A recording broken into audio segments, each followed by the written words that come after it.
If you're a Linux user, this is how you install Kali Linux on your Linux system as a virtual and run it as a virtual machine. If you are not, you can skip this lecture. If you're a Linux user, follow with me. Go to VMware, and I will include the link in the resources. Click on Download Player for Linux, and then go to kali.org. Click on Download, and then go to Virtual Machines, and download the VMware disk image. I have them both downloaded.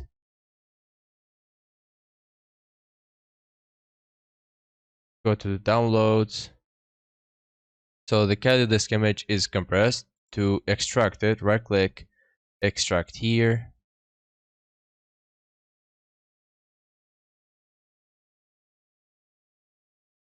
Alright, now it's extracted. Let's go ahead and install VMware. But before we install VMware, we need to install the build essential. So let's open a terminal. We do ls, we'll see it in here. We don't have to mark it as executable because it is executable. So to download the requirements, sudo apt get install build essential.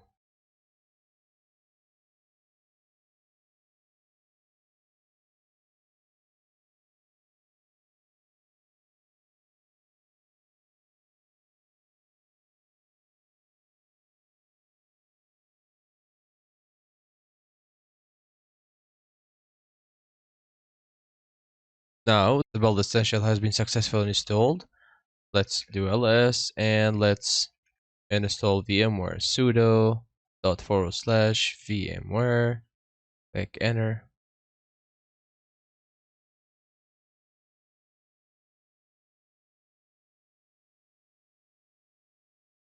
Okay, the installation was successful. Now let's go to the all applications.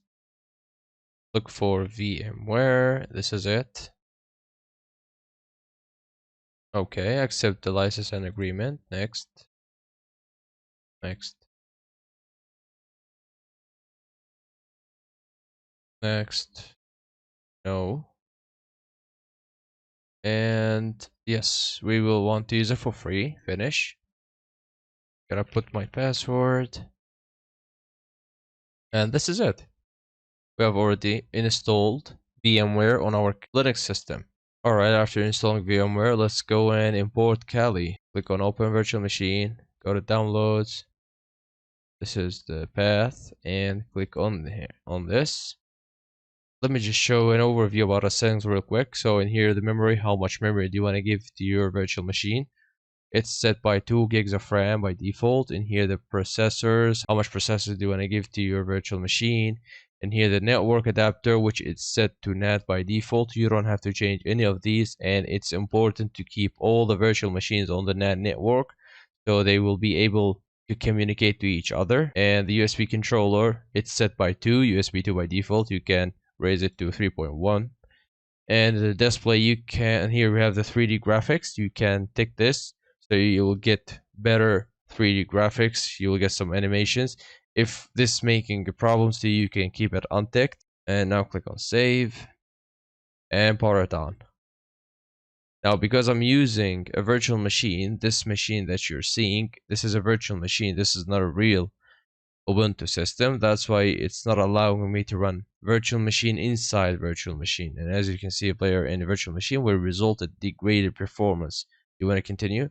So I don't want to do that. So I'm demonstrating this installation on Ubuntu, but the installation is almost the same on most Linux distros, especially Debian based distros. If you came across with any problem, ask me in the QA section and I will answer you within 10 to 13 hours.